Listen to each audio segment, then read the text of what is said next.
Well, good evening. We're going to start off tonight and talk about something kind of light. So we're going to start by talking about how to change the world, how you can change the world. Now, you may not know it, but you actually have a future that's already been written. You had something to do with writing it, but you didn't entirely write it. So the future that you already have that's written is known as your default future. So your default future is made up of your hopes and your dreams and your aspirations, and it answers a very specific question, which is this: what is likely to happen if nothing unexpected comes along? So imagine, if you will, your perfect day. A day when you're on the beach, on a chair, looking at this. And just imagine what is likely to happen if nothing unexpected comes along. Probably more of the same, right? You'll order another drink, you'll turn to the next page of your novel. So I want you to notice that you have a future in that moment, given that it's default, right? And there are actions that you'll take. And the actions that you'll take don't require any thinking. They are hardwired into the default future of that moment. Now, the truth is, every organization, every person, every family, every team, every group of friends has a default future. It's already written, and it determines their actions unless they do something to rewrite it. We asked some doctors, what's the default future of the state of medicine? Here's what they said: our pay will be cut, our profession will be marginalized, we won't attract the best and the brightest, the quality of care will suffer. Okay, so doctors, if that's your default future, what will you do? Well, pretty much the minimum to not get fired, right? Minimum to keep a license, we'll look for something to do other than medicine and network like mad.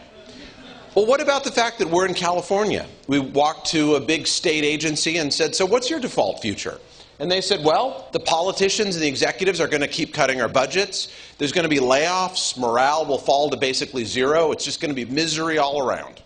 Okay, so if this is your default future, not just living in your brain, but in your head and in your gut, here's what we'll do. Hunker down, basically do nothing, wait, and again, get ready for that next job. Now, it's not entirely bad. I do a lot of work with some of the most respected companies in the world. And one of them is this. They said, we're going to continue to be a great company until the creep of mediocrity comes in.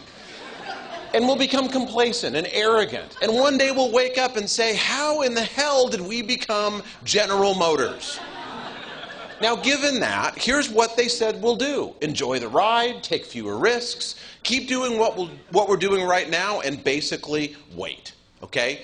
So again, the default future determines your actions. Notice it requires no thought, it is automatic. So once you say what your default future is, or of your team or company or family, here's the question: do you want it? Now, if you're like my British friends and your little pinky goes up as you're sipping your tea and say, well, I would opt not, I hope not, or in California, dude, I really hope not, then it will win. The only defense against a default future is to say, hell no. To look at the whole thing in its entirety, including the actions that you take, and get a whole group of people together and say, this is what the default future is, these are the actions that we're going to find ourselves taking, and we are just going to say no to that. And when you put yourself in that category, you are putting yourself in the category of the greatest leaders who have ever lived. That is what Martin Luther King did. He rewrote the future of racial relations in the United States by saying what the default future was, by saying what the actions were that would go along with it. We're all on autopilot, and he and everyone else said, hell no. And that's the moment of choice.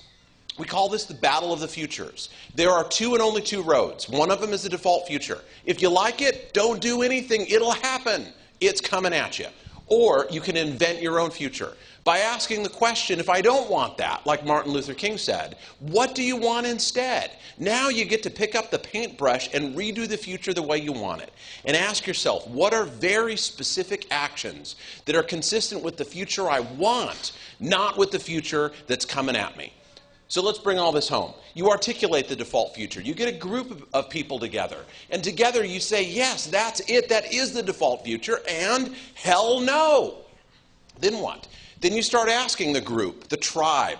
So if we don't want that, what do we want instead? And keep going until they say, yes, that's it. And I'm going to put my reputation, and all of my assets on the line for that. That's what I want. That's what I choose. That, in a nutshell, is how you change the world and how you rewrite your future. Thank you very much.